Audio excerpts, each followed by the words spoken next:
Por isso, a pergunta que fica é: quem nos livrará da morte, dessa condição de miserabilidade, da escravidão, do medo, do pavor da morte? Quem assumirá o ônus dessa condição humana?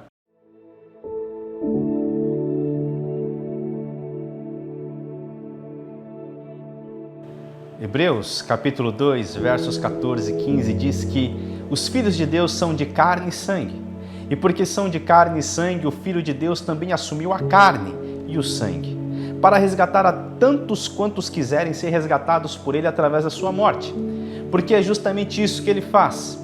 O Filho de Deus abraça a morte, toma-a para si, destituindo de Satanás todo o poder que ele exercia sobre a morte, a fim de libertar os que temiam em vida o poder da morte. Porque em Adão e Eva, diante da árvore do conhecimento do bem e do mal, a leste do jardim do Éden, no paraíso, a morte é apresentada ao mundo.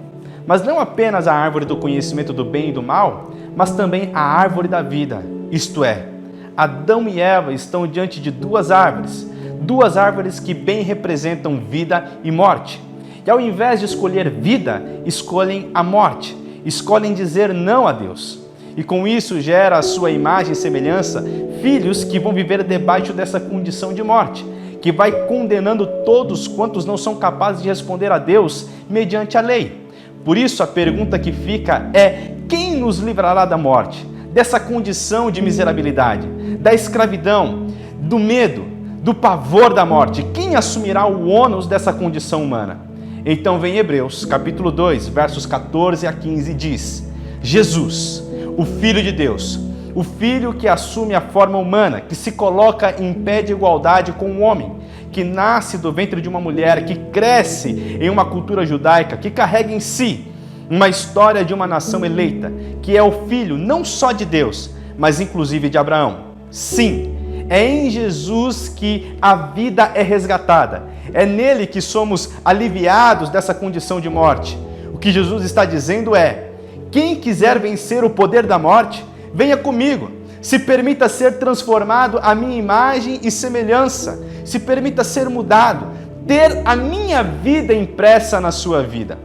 Porque quando nós formos semelhantes ao Cristo ressurreto, então teremos superado a nossa insuficiência em Adão.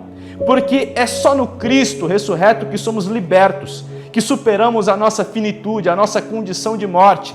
É em Cristo que nós escolhemos a vida em vez da morte. Por isso, o que eu gostaria de lembrar a você é que apenas em Jesus e somente em Jesus nós venceremos a morte. A vida eterna não está nas coisas que Deus pode nos dar, muito menos nas coisas que Deus pode nos ajudar a preservar, mas apenas e somente na vida que o Cristo pode dar. Isto é, quem tem o Filho de Deus tem vida, a verdadeira vida, porque essa vida que temos é finita e mortal. Essa vida acaba, tem prazo de validade. Porque o que é humano é limitado pelo tempo, é limitado pela sua condição de finitude, de insuficiência, de inconsistência. A vida humana não se sustenta em si mesma, mas em Cristo Jesus há vida, há ressurreição. E aquele que nele crê, ainda que morra, viverá. Porque esse é o poder que vence a morte. O Filho de Deus vive ressurreto, o Filho de Deus identificado com a humanidade. Ele venceu a morte. E esse é o meu desejo a você, que você vença a morte, que você escolha a vida, que você escolha o Cristo vivo e ressurreto, ser a imagem e semelhança do Cristo.